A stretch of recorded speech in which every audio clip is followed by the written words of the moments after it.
This morning, the Supreme Court has delivered a monumental victory for the Constitution, the separation of powers, and the rule of law in striking down the excessive use of nationwide injunctions to interfere with the normal functioning of the executive branch.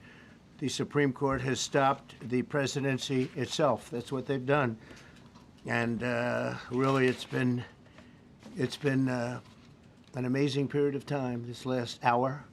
There are people elated all over the country. I've seen such happiness and spirit. Sometimes you don't see that, but this case is very important. I was elected on a historic mandate, but in recent months we've seen a handful of radical left judges effectively try to overrule the rightful powers of the president to stop the American people from getting the policies that they voted for in record numbers.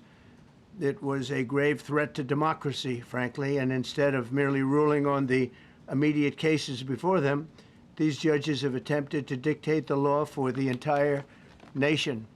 In practice, this meant that if any one of the nearly 700 federal judges disagreed with the policy of a duly elected president of the United States, he or she could block that policy from going into effect or at least delay it for many years, tie it up in the court system.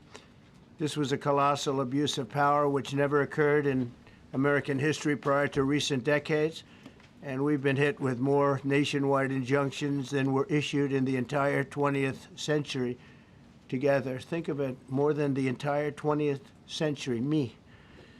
I'm grateful to the Supreme Court for stepping in and solving this very, very big and complex problem, and they've made it very simple.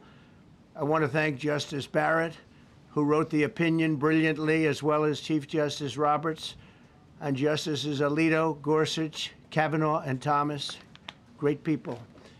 Thanks for this decision, and thanks to this decision, we can now promptly file to proceed with numerous policies that have been wrongly enjoined on a nationwide basis. And some of the cases we're talking about would be ending birthright citizenship, which now comes to the fore. That was meant for the babies of slaves. It wasn't meant for people trying to scam the system and come into the country on a vacation. This was, in fact, it was the same date, the exact same date, the end of the Civil War. It was meant for the babies of slaves, and it's so clean and so obvious. But this lets us go there and finally win that case, because hundreds of thousands of people are pouring into our country under birthright citizenship, and it wasn't meant for that reason. It was meant for the babies of slaves.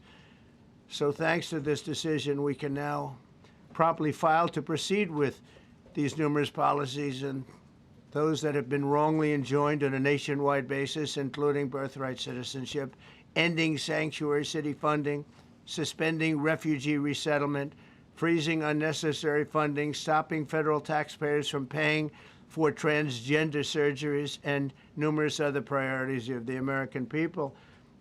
We have so many of them. I have a whole list. I'm not going to bore you, and I'm going to have Pam get up and say a few words, but there's really, she can talk as long as she wants, because this is a very important decision. This is a decision that covers a tremendous amount of territory. But I want to just thank, again, the Supreme Court for this ruling. It's a giant. It's a giant. And they should be very proud, and our country should be very proud of the Supreme Court today.